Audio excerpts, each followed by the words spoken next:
इतिहास खुद को दोहराता है, लेकिन अब वो ऐसा करता है तो अपने साथ तबाही की सबसे खौफनाक स्क्रिप्ट लेकर आता है। आज दुनिया के 3 अलग अलग कोनों से आई खबरों ने साबित कर दिया है कि हम महाविनाश के कितने करीब खड़े हैं। बीजिंग में भी शी जिनपिंग ने डोनाल्ड ट्रंप को 2500 साल पुराने युद्ध का डर दिखाकर सीधे थ्यूसिसाइड्स ट्रैप की चेतावनी दे दी है। उधर अमेरिका और ईरान शर्तों के ऐसे जाल में उलझ चुके हैं जहां से समझौता नामुमकिन है, और इस जिद की सबसे पहली कीमत चुकाई है चमकते हुए यूएई ने, जिसके न्यूक्लियर प्लांट पर हुए ड्रोन हमले ने पूरी दुनिया को हिला कर रख दिया है। क्या दुनिया वाकई एक ऐसे जाल में फंस चुकी है जहां से अब सिर्फ विश्व युद्ध का ही रास्ता बचा है? इस वक्त बहुत बड़ी खबर वॉशिंगटन डीसी से आ रही है, अमेरिका से आ रही है। अमेरिकी राष्ट्रपति डोनाल्ड ट्रंप ने ईरान को खड़ी चेतावनी देते हुए कहा है कि अगर उसने जल्द समझौता नहीं किया तो उसके पास कुछ भी नहीं बचेगा। ट्रंप ने ट्रुथ सोशल पर एक पोस्ट किया है, ईरान के लिए घड़ी तेजी से चल रही है, तेहरान को बहुत जल्दी कदम उठाने होंगे, नहीं तो ईरान के पास कुछ नहीं बचेगा। समय बेहद अहम है। ट्रंप का ये बयान ऐसे समय आया जब अमेरिका और ईरान के बीच एटमी प्रोग्राम समेत कई मुद्दों पर बातचीत बीच में अटक गई है। बड़ा इंपॉर्टेंट डेवलपमेंट है ये, ट्रंप का ये ट्रुथ सोशल पर लिखा गया पोस्ट। अमेरिकी राष्ट्रपति डोनाल्ड ट्रंप ने एक मैप के जरिए भी ईरान को डायरेक्ट वार्निंग दी है।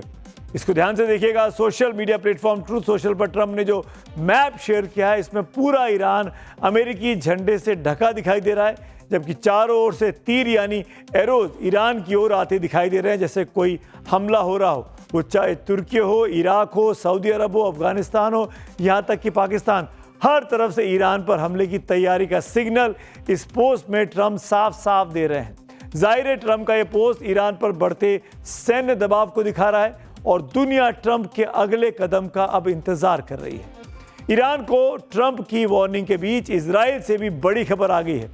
इजरायली मीडिया रिपोर्ट के मुताबिक पिछले 24 घंटे में जर्मनी के यूएस मिलिट्री बेस से हथियार और गोला बारूद लेकर कई कार्गो प्लेन तेल अवीव पहुंचे। इसे ईरान के खिलाफ नए हमलों की तैयारी माना जा रहा है। ये सब कुछ ऐसे वक्त में हो रहा है जब इजरायली पीएम बेंजामिन नेतन्याहू और अमेरिकी राष्ट्रपति डोनाल्ड ट्रंप के बीच ईरान को लेकर बातचीत हुई है। रिपोर्ट्स के मुताबिक अमेरिका और इजराइल ईरान पर नए हमलों के मिलिट्री ऑप्शन पर अब चर्चा कर रहा है, यानी युद्ध फिर से छिड़ सकता है। ईरान और अमेरिका के बीच सीजफायर टूटने की आशंकाओं के बीच शर्तों का बड़ा टकराव सामने आ रहा है। ईरान की फार्स न्यूज़ के हवाले से जो शर्तें सामने आई हैं वो किसी बड़े डेडलॉक की तरफ इशारा कर रही हैं। अमेरिका की शर्तों में सबसे ऊपर है ईरान अपना 400 किलोग्राम यूरेनियम अमेरिका को सौंपे। ट्रंप की दूसरी शर्त है कि ईरान का सिर्फ एक न्यूक्लियर प्लांट एक्टिव रहेगा, बाकी बंद करने होंगे। तीसरी शर्त में युद्ध से हुए नुकसान के लिए ईरान को कोई मुआवजा नहीं मिलेगा। चौथी शर्त है के मुताबिक विदेशों में जमा ईरान की जब्त संपत्ति नहीं लौटाई जाएगी। और आखिरी शर्त यह कि सीजफायर की कोई गारंटी नहीं है, ये पूरी तरह बातचीत के नतीजों पर निर्भर करेगा। यानी पांचों की पांचों शर्तें वो जो अमेरिका की मनमानी को दिखाती हैं। दूसरी तरफ ईरान ने भी कड़ा रुख अपनाते हुए साफ कह दिया है कि लेबनान समेत सभी फ्रंट्स पर तुरंत पूरी तरह युद्ध रुके। ईरान पर लगे सभी तरह के आर्थिक और एंटी ईरान बैन खत्म किए जाएं। ईरान के जितने भी फंड्स विदेशों में फ्रीज हैं उन्हें तुरंत रिलीज किया जाए। युद्ध में हुए भारी नुकसान की भरपाई अमेरिका और उसके सहयोगी करें। स्ट्रेट ऑफ हॉर्मुज पे ईरान की संप्रभुता को मान्यता मिले। ईरान ने भी अपनी शर्तें थोप देनी। दोनों बातें अपनी अपनी बात पर पूरी तरीके से अड़ गए दोनों पक्ष। ईरान की शर्तों में न्यूक्लियर प्लांट और यूरेनियम की बात नहीं है, जबकि अमेरिका के लिए ये दोनों टॉप प्रायोरिटी है। शर्तों को लेकर ईरान और अमेरिका में जारी तनातनी के बीच अमेरिका के रिपब्लिकन सीनेटर लिंडसे ग्राहम ने कहा कि ईरान को तब तक चोट पहुंचाई जानी चाहिए जब तक वो अमेरिका की शर्तों पर परमाणु समझौता नहीं कर लेता। इस बीच एक और बड़ी खबर आ रही है। ईरानी राष्ट्रपति मसूद पशकियान ने अमेरिका और इजराइल पर ईरान को अस्थिर करने की कोशिश का आरोप लगाया है। तो वहीं अमेरिका के साथ बढ़ते तनाव के बीच ईरान ने सैन्य तैयारियां भी शुरू कर दी हैं। सोशल मीडिया पर वायरल इन तस्वीरों में ईरान में लड़कियों को AK-47 असॉल्ट राइफल को असेंबल और डिसअसेंबल करने की ट्रेनिंग दी जा रही है, यानी लड़कियों की फौज तैयार की जा रही है। हाल के दिनों में ईरानी सरकारी मीडिया और सुरक्षा एजेंसियां सिविलियंस की सैन्य तैयारी और मिलिट्री ट्रेनिंग से जुड़े वीडियो को जम के जारी कर रही है। इससे पहले ईरान के सरकारी टीवी पर IRGC ट्रेनर लोगों को AK-47 चलाने की ट्रेनिंग देते हुए नजर आए, यानी टीवी पर AK-47 कैसे चलाई जाती है उसकी ट्रेनिंग दी जा रही है। पश्चिम एशिया की जंग अब उस मुहाने पर पहुंच चुकी है जहां से पूरी दुनिया की तबाही का रास्ता दिखाई देता है।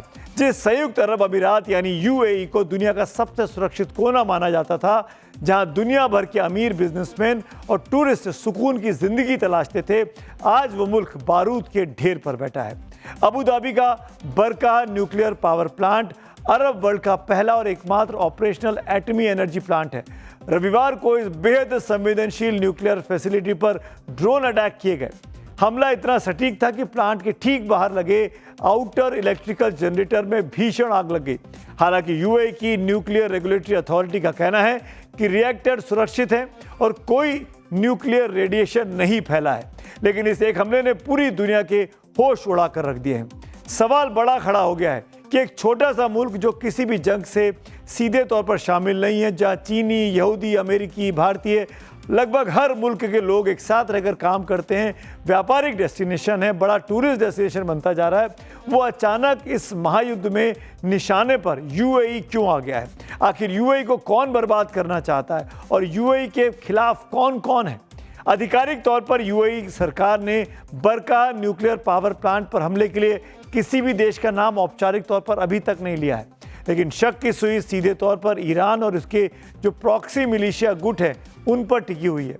और इसकी वजह भी है, युद्ध शुरू होने के बाद से UAE ने अपने यहाँ अमेरिकी सैनिकों और इजराइल के Iron Dome missile defence system को तैनात होने की जगह दी। ईरान इस बात से बुरी तरीके से भड़का हुआ है। ईरान का मानना है कि UAE उसकी नाक के नीचे उसके दुश्मनों का अड्डा तैयार कर रहा है। पूरी दुनिया के तेल और नेचुरल गैस का 5वां हिस्सा स्ट्रेट ऑफ हॉर्मुज से गुजरता है। ईरान ने इस रास्ते पर अपनी मजबूत पकड़ बना रखी है और अमेरिका ने ईरान के पोर्ट्स की नाकेबंदी कर रखी है। UAE इस पूरे समुद्री रास्ते का सबसे बड़ा कमर्शियल खिलाड़ी है। अगर UAE के पोर्ट्स और ऑयल टैंकर्स पर हमले होते हैं तो अमेरिका पर दबाव अपने आप बढ़ जाता है। इस समय अमेरिका और ईरान के बीच एक बेहद नाजुक सीज़फायर चल रहा है जो कभी भी टूट सकता है। वो खतरा हमेशा बना हुआ है। ईरान UAE को सॉफ्ट टारगेट बनाकर अमेरिका को ये दिखाना चाहता है कि अगर बातचीत ईरान की शर्तों पर नहीं हुई तो वो मिडिल ईस्ट के पूरे इकोनॉमिक हब को मरुस्थल में तब्दील कर देगा और जिसका सीधा नुकसान अमेरिका को उठाना होगा। 28 फरवरी को शुरू हुई ईरान अमेरिका जंग के बाद से लेकर अब तक UAE के दुबई, शारजा, फुजेरा और अबू धाबी को कई बार दहलाया गया है। आंकड़े देखिए, 28 फरवरी को ईरान ने UAE के अल दफरा में अमेरिकी बेस को निशाना बनाया। 1 मार्च को दुबई इंटरनेशनल एयरपोर्ट के टर्मिनल 3 पर एयर स्ट्राइक की गई। इसी दिन अबू धाबी में फ्रांसीसी नौसैनिक बेस का कैंप डालेफेक्स पर ड्रोन अटैक किया गया। अमेजन वेब सीरीज सर्विसेज के डेटा सेंटर में आग लगाई गई। 2-3 मार्च को दुबई में अमेरिकी कॉन्सुलेट पर ड्रोन हमला हुआ।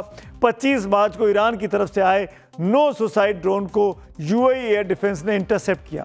ये सिर्फ आंकड़ों की लिस्ट नहीं है, ये एक सुपर फास्ट तरक्की करने वाले मुल्क को घुटनों पर लाने की सोची समझी ईरानी साजिश है।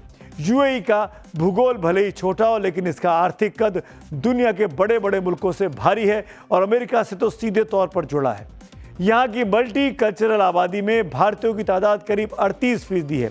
वहीं यहाँ लाखों की संख्या में चीनी और वेस्टर्न प्रोफेशनल्स भी एक्टिव हैं। इजराइल के साथ अब्राहम अकॉर्ड के बाद UAE यहूदियों का भी एक बड़ा बिजनेस हब बना हुआ है। माइक्रोसॉफ्ट और अमेजन के सबसे बड़े रीजनल डेटा सेंटर्स भी UAE में मौजूद हैं। फॉर्च्यून 500 कंपनियों के मिडिल ईस्ट हेडक्वार्टर्स भी UAE में ही मौजूद हैं। अगर दुबई या अबू धाबी असुरक्षित होते हैं तो ग्लोबल सप्लाई चेन और डिजिटल क्लाउड इंफ्रास्ट्रक्चर पूरी तरीके से क्रैश हो जाएगा, कि जो अमेरिका के लिए बहुत बड़ा झटका होगा। यही वजह है कि कुवैत और कतर के बाद अब भारतीय विदेश मंत्रालय ने भी बरकाह न्यूक्लियर प्लांट पर हुए हमले पर गहरी चिंता जताई है और इस पूरे रीजन के लिए एक खतरनाक एस्केलेशन इस कदम को बताया है।